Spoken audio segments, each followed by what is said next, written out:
जनपद पंचायत छपाला द्वारा आयोजित गत दिवस 25 दिसंबर को देश के पूर्व प्रधानमंत्री एवं भारतीय जनता पार्टी के संचालक निर्देशक स्वर्गीय अटल बिहारी वाजपेयी जी की जयंती के रूप में एवं सुशासन दिवस पर किसान सम्मेलन का आयोजन किया गया। इस शुभ अवसर पर मुख्य अतिथि के रूप में भारतीय राष्ट्रीय जनता पार्टी अध्यक्ष दिग्गज नेता आने वाले किसानों, वहीं जिले के एक विधानसभा के भाजपा विधायक के रूप में उभर के उम्मीदवार सम्मानीय आलोक दुबे ने किसानों के पक्ष में बात रखते हुए भाजपा द्वारा निर्मित विकास कार्य को गिनवाते हुए किसानों को समझाइश दी।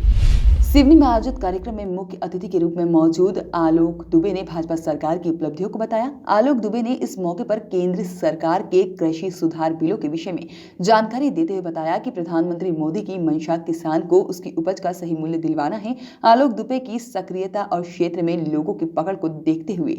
कहा जा सकता है कि आलोक दुबे आने वाले समय में सिवनी जिले की किसी न किसी विधानसभा से भाजपा के प्रत्याशी हो सकते हैं। निधि के रूप में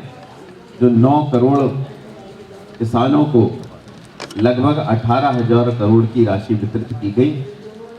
उस अवसर पर आपने मुख्यमंत्री जी को सुना। फिर हमने देश के प्रधानमंत्री जो किसान हितैषी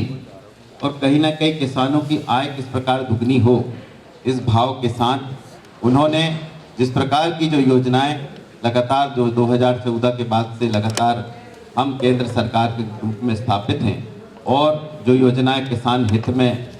चालू की हैं, वह सब आपने निश्चित रूप से सुनी। भारत की आत्मा जो है वो गांवों में बसती है। हम अपने आप को कृषि प्रधान देश कहते हैं और इस कृषि प्रधान देश में किसान जो अन्नदाता जिसको हम कहते हैं, जो रात दिन अपना पसीना बहा करके और उपज हमको देता है। आज उपज की बात करें तो उपज के रूप में अगर हर प्रकार का जो उत्पाद है उसके मूल्य का निर्धारण करने का अधिकार उस उत्पादक को है, परंतु किसान जो लगातार आज़ादी के बाद से हम देखें तो उपज का निर्धारण का अधिकार केवल और केवल किसान को नहीं। और इस प्रकार के जो 3 बिल आए उनके माध्यम से कहीं ना कहीं किसानों को इन बंधनों से, आज़ादी के बाद से जो लगातार बंधन थे उसके ऊपर न केवल उन बंधनों से मुक्त किया, दलाली से मुक्त किया और एक मुक्त व्यापार, एक राष्ट्र और एक बाजार की स्थापना हमारे मोदी जी ने इस माध्यम से की। मित्रों, 2019 में जब हम चुनाव में संकल्प पत्र के रूप में हमने अपना संकल्प कृषि के क्षेत्र में दिया था, अन्य क्षेत्रों में जो हमने वादे किए थे वह तो हमने लगातार, हम मोदी जी की हमारी जो सरकार है वह पूरे करते आ रही है, और साथ ही साथ हमने कृषि क्षेत्र में जो वादे किए थे उन वादों के तहत ये 3 कृषि बिल भी थे। हमने जब अन्य वादे पूरे किए तो लगातार उसी कड़ी में हमने ये जो हमारे कृषि क्षेत्र के जो संकल्प थे उनको, तीनों बिलों को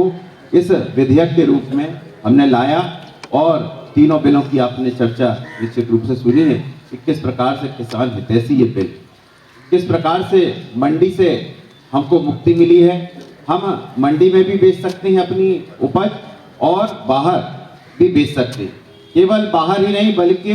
राज्य के साथ साथ देश के अंतर्राज्यीय व्यापार जो है वह भी हमारा किसान कर सकता है। जहां हमको अपनी उपज का अच्छा दाम मिलेगा वहां हम बेच सकते हैं। तो ये मूल्य निर्धारण का अधिकार मोदी जी ने बिलों के माध्यम से दिया है।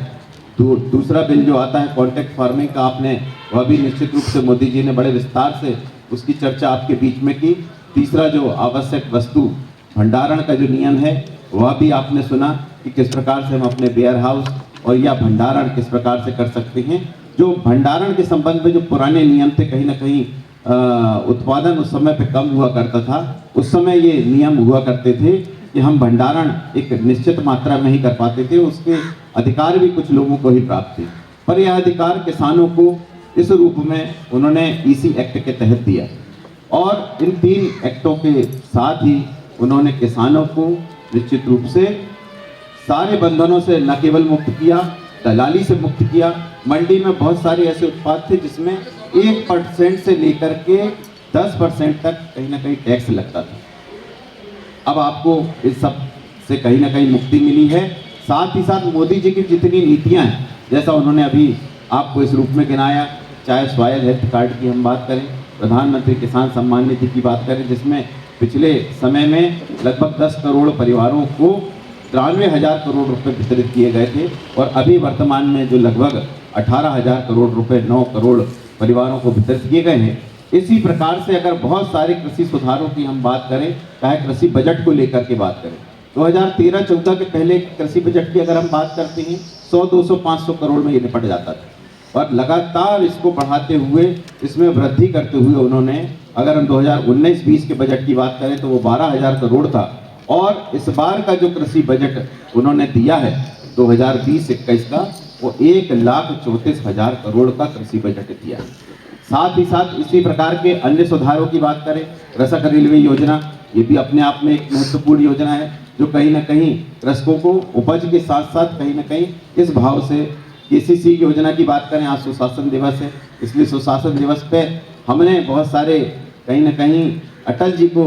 सम्मान देते हुए कहीं ना कहीं उनके प्रति श्रद्धा सुमन आज हम यहाँ अर्पित कर रहे हैं। तो इस अवसर पर मैं आपको ध्यान दिलाना चाहूँगा कि चाहे फसल बीमा योजना रही हो, चाहे केसीसी योजना रही हो, या किसानों को समर्पित हमारा वही सुशासन का जो भाव है, उस भाव के तहत ये प्रधानमंत्री अटल जी की ये योजनाएं थी, और इसी अवसर पर ये सारी योजनाओं के साथ साथ आज यह किसान सम्मान निधि के रूप में 18,000 करोड़ रुपए का यह वितरण किया गया। फिर अन्य जितनी भी, चाहे फसल बीमा के योजना के रूप में हम पुनः मध्य प्रदेश में आए तो लगभग जो फसल बीमा का पैसा जमा नहीं किया गया था, हमारे शिवराज जी ने, जो कि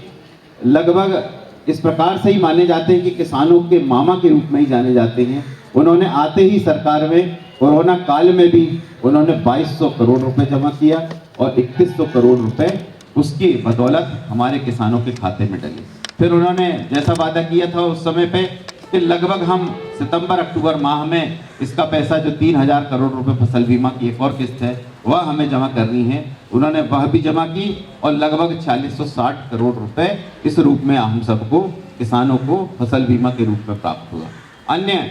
इस प्रकार के लाभों की, किसान हितैषी योजनाओं की हम बात कर ले तो चाहे जैसा अभी प्रधानमंत्री जी ने गिनाया कि किस प्रकार से आयुष्मान योजना के माध्यम से किसानों को लाभ मिल रहा है, किस प्रकार से आवास के रूप में लाभ मिल रहा है, किस प्रकार से शौचालय के रूप में लाभ मिल रहा है। और फिर बात करें हम अगर जनधन योजना की या एलपीजी गैस के वितरण की, जो हमारी उज्ज्वला योजना है, जिसके अंतर्गत लगभग 8 करोड़ ऐसे किसान भाइयों को, ऐसे मजदूर और गरीब भाइयों को अंत्योदय के लक्ष्य को करते हुए कहीं ना कहीं जो 8 करोड़ परिवारों को मुफ्त एलपीजी गैस का वितरण किया गया है। साथ ही साथ जो अभी मोदी जी ने एक विषय की चर्चा की, सार्वजनिक वितरण प्रणाली की, तो सार्वजनिक राशन वितरण प्रणाली जो है उसके तहत भी लगभग 80 करोड़ परिवारों को, 80 करोड़ लोगों को मुफ्त राशन की व्यवस्था इसी भाव के साथ कि किसानों को कहीं ना कहीं ये हित लाभ हो, इस माध्यम से की है। चाहे केंद्र की हमारी सरकार हो, चाहे हमारी प्रदेश की सरकार हो, उसी लक्ष्य को लेकर के कि किसान की आय किस प्रकार से दुगनी हो, इस भाव के साथ यह कृषि बिल के साथ साथ ये विभिन्न प्रकार की जितनी योजनाएं हैं, ये कहीं ना कहीं हम सब किसानों को समर्पित हैं। और इस अवसर पर चूँकि आपने मुख्यमंत्री जी को सुना और हमारे प्रधानमंत्री जी को सुना, और जिस प्रकार के उन्होंने जो कृषि बिल लागू किए हैं वो कहीं ना कहीं देश के किसान की आय को दुगना करेंगे, और इसका कहीं ना कहीं हम सब किसान के सहित हम सब कार्यकर्ता उस नीति के साथ जो हमारे प्रधानमंत्री जी ने लागू की है कृषि को लेकर के, हमारे कृषि मंत्री जी ने लागू की है, और हमारे शिवराज जी लगातार जो लगे हुए हैं उस नीति का हम सब समर्थन करते हैं। और इसी आशा और विश्वास के साथ लगातार किसानों के हित में यह निर्णय आते रहें और हम सब इस किसान हितैषी सरकार के साथ खड़े रहें, इसी आशा और विश्वास के साथ मैं अपनी वाणी को यहाँ विराम देता हूँ। धन्यवाद। जय हिंद, जय भारत।